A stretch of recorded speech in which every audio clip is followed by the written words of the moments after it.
প্রিয় দর্শক, সাজ্জাদ কাদেরের সালাম, আসসালামু আলাইকুম, প্রীতি এবং শুভেচ্ছা নেবেন। এই মুহূর্তে আপনাদের সামনে কথা বলতে এসেছি ভারত পাক সীমান্তে সামরিক তৎপরতা বাড়ানোর পাশাপাশি বাংলাদেশ সীমান্তেও সামরিক তৎপরতা যেন বাড়িয়ে চলেছেন। এই প্রসঙ্গটা নিয়ে আপনাদের সামনে কথা বলবো। বাংলাদেশের অভ্যন্তরীণ বিষয় নিয়ে আমরা কথা বলছি, কিন্তু মাঝে মাঝে একটু আশপাশে দৃষ্টি দিতে হয়। দিনকে দিন ভারত বাংলাদেশ সম্পর্কটা আসলে কোন পথে যাচ্ছে, খুব খারাপ দিকেই যাচ্ছে, এটা বলার অপেক্ষা রাখে না। ভারত বাংলাদেশের সাথে যেমন নরমে কথা বলছে, যেমন গত বৃহস্পতিবারেও বাংলাদেশের নির্বাচন প্রসঙ্গে ভারতের পররাষ্ট্র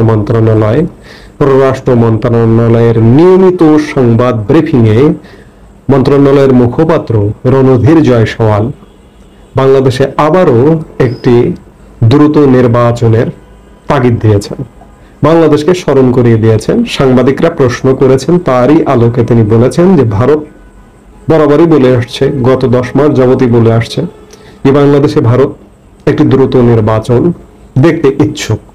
প্রতিবেশী হিসেবে, বন্ধু প্রতিম রাষ্ট্র হিসেবে দেখতে ইচ্ছুক হতেই পারে। বাংলাদেশও ভারতের অনেক কিছু দেখতে ইচ্ছুক হতে চাইতে পারে। যদি বন্ধুত্ব থাকে, যদি আন্তরিকতা থাকে, এতে দোষের কিছু নেই। এদিকে আপনারা জানেন যে পাক ভারত উত্তেজনা চলছে, এখনো চলমান। এখনো পর্যন্ত ভারতের প্রধানমন্ত্রী যেখানেই যাচ্ছেন বক্তব্যে বলছেন, কিংবা প্রতিরক্ষা মন্ত্রী কিংবা স্বরাষ্ট্র মন্ত্রকের মন্ত্রী প্রত্যেকেই বলছেন যে অপারেশন সিঁদুর কিন্তু এখনো বন্ধ হয়নি, চলমান রয়েছে। আপনারা জানেন যে এপ্রিলের 22 তারিখ থেকে বিশেষ করে কাশ্মীরের পহেলগাঁওয়ে একটা জঙ্গি হামলার প্রেক্ষিতে পাক ভারত উত্তেজনাটা তুঙ্গে, এবং মে মাসের 7 থেকে 10 তারিখ 4 দিনের একটা যুদ্ধ হয়েছে। এই মুহূর্তে যুদ্ধ বিরতি চলছে, কিন্তু এই যুদ্ধ বিরতি চলবার পরেও পাক ভারত সীমান্তে আবার গত পরশু বৃহস্পতিবার সীমান্তের 4টি রাজ্যে মক ড্রিল অনুষ্ঠিত হয়েছে, অর্থাৎ বেসামরিক নাগরিকদের যুদ্ধ প্রস্তুতি। গুজরাট, পাঞ্জাব, রাজস্থান এবং জম্মু কাশ্মীরে এই মক ড্রিলের অনুষ্ঠিত হওয়ার খবর পাওয়া গেছে। অর্থাৎ পাক ভারত উত্তেজনাটা কোনোভাবেই থামেনি, কিন্তু পাক ভারত উত্তেজনা চলছে, সেটি আলাদা বিষয়। কিন্তু বাংলাদেশ নিয়েও যেন নরম কথা বলছে, আবার উত্তেজনাপূর্ণ পরিবেশ তৈরি হচ্ছে। বাংলাদেশের সাথে আসলে ভারত কি করবে? আমি কদিন আগেও একটা ভিডিওতে বললাম, 3-4 দিন আগে, যে বাংলাদেশে ভারতের খুব কাছাকাছি, বাংলাদেশ থেকে কাছাকাছি যে শিলিগুড়ি করিডোর 22 কিলোমিটার ডিস্টেন্সের, এই করিডোরটা দিয়ে ভারতের 7 সিস্টার্সে যাওয়ার একমাত্র পথ। সেই পথটায় ভারত তাদের সামরিক তৎপরতা নজিরবিহীন ভাবে বাড়িয়েছে, অতীতের যে কোনো সময়ের থেকে অনেক বেশি। এবং এই স্পর্শকাতর শিলিগুড়ি করিডোর বা চিকেন নেক্স যেটিকে বলা হয়, সেই করিডোর ঘিরে আমি 3 দিন আগের ভিডিওতেও বলেছি যে সেখানে Russian air defence systems S-400 system স্থাপন করা হয়েছে, এবং সেখানে ফ্রান্সের যুদ্ধ বিমান, আধুনিক স্বয়ংক্রিয় যুদ্ধ বিমান, রাফাল যুদ্ধ বিমান সেখানে মোতায়েন করা হয়েছে। এই সংকীর্ণ পথটার মধ্যে 5টা দেশ, ভারত, বাংলাদেশ, নেপাল, ভুটান, চীনের সীমান্ত সংযোগস্থল, এবং বাংলাদেশ এবং ভারতের যে সংযোগস্থল, এই সংযোগে এই দুটোর পয়েন্টটা 22 কিলোমিটার। এই 22 কিলোমিটার করিডোর দিয়ে 7 সিস্টার্সে যেতে হয়। তো সেই জায়গা থেকে এই জায়গাতে সামরিক তৎপরতা বাড়াচ্ছে। ভারত কি আশঙ্কা করছে যে পশ্চিম সীমান্তে পাকিস্তানের সাথে যুদ্ধাবস্থা, বাংলাদেশের সাথে কি কোনোভাবে যুদ্ধে জড়িয়ে যেতে পারে? বাংলাদেশ অন্যের উস্কানিতে, পাকিস্তানের উস্কানিতে কিংবা চীনের উস্কানিতে? হয়তো বা তাই, কারণ ভারতের যে 7 রাজ্য বা 7 সিস্টার্স, এই সেভেন সিস্টার্স নিয়ে বাংলাদেশের সরকার প্রধানের মুখে ভারত অনেকবার এই 10 মাসে ক্ষমতাসীন হবার পরে অনেকবার এই সেভেন সিস্টার্স নিয়ে পরিকল্পনার কথা শুনেছে। সেই জায়গা থেকে ভারত সেভেন সিস্টার্সকে সুরক্ষা দিতে এই স্পর্শকাতর চিকেন নেক বা শিলিগুড়ি করিডোর যেটি, সেটিকে সুরক্ষিত করতে হয়তো এখানে সামরিক তৎপরতা খুব বেশি বাড়িয়ে ফেলছে। আমি কদিন আগের ভিডিওতে বলেছি যে এই শিলিগুড়ি করিডোর সংলগ্ন একটি পুরনো বিমান ঘাঁটিকে ভারত আবার রিফর্ম করছে, সেখানে যাতে যুদ্ধ বিমানগুলো অবস্থান করতে পারে, সেখানে যাতে জ্বালানি ভরতে পারে ইত্যাদি। হয়তো যুদ্ধে জড়াবে না, কিন্তু বাংলাদেশের জন্য একটা থ্রেট রেডি রাখছে। শুধু নরম কথাই বলে না, গরমও হতে পারে। এটি বাংলাদেশকে বাংলাদেশকে আসলে বোঝানোর কিছু নেই, কারণ সামরিক শক্তিতে বাংলাদেশ ভারতের থেকে অনেক গুণ কম। আমি এর আগে এই কথাগুলো অনেকবার বলেছি, তারপরে বলি যে বাংলাদেশের যে টোটাল বাজেট, অর্থনৈতিক বাজেট, আর্থিক বাজেট, বাৎসরিক সব বিষয়ের, সেই বাজেটের প্রায় কাছাকাছি সমান ভারতের সামরিক বাজেট। আর বাংলাদেশের বাজেট কত?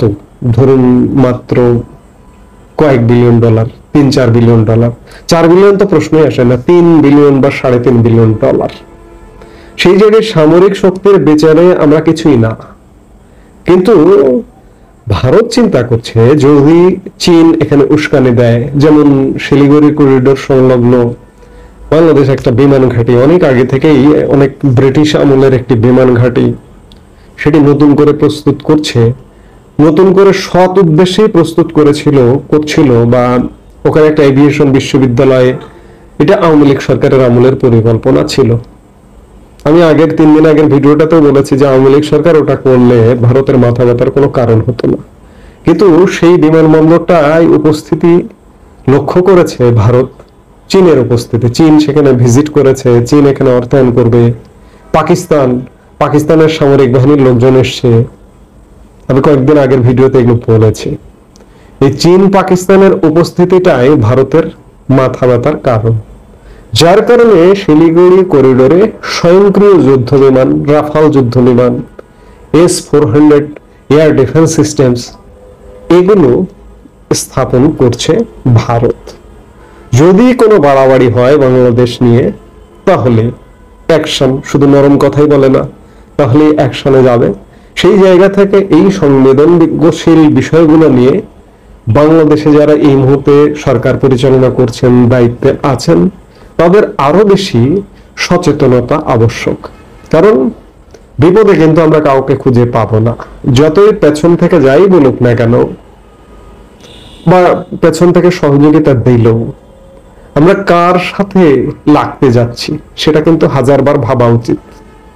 1000 সহযোগিতা দিলেও কিন্তু যার সাথে যে, আমি বিশেষ করে ভারতের কথাই বলতে চাইছি, 1000বার, কোটিবার ভাবতে হবে, লক্ষবার, কোটিবার ভাবতে হবে যে ভারতের সাথে আমরা কোনো এই ধরনের যুদ্ধ পরিস্থিতিতে যাব কিনা।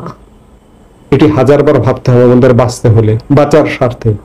কাজেই ভারত কেন নরম কথা বলছে বলে আবার স্বয়ংক্রিয় যুদ্ধ বিমান, যে রাফাল যুদ্ধ বিমান কিংবা S-400 এয়ার ডিফেন্স সিস্টেম, এই যে সম্প্রতি পাক ভারত যুদ্ধের সময় S-400 এয়ার ডিফেন্স সিস্টেম ব্যবহার হয়েছে, কিংবা রাফাল যুদ্ধ বিমান ব্যবহার হয়েছে,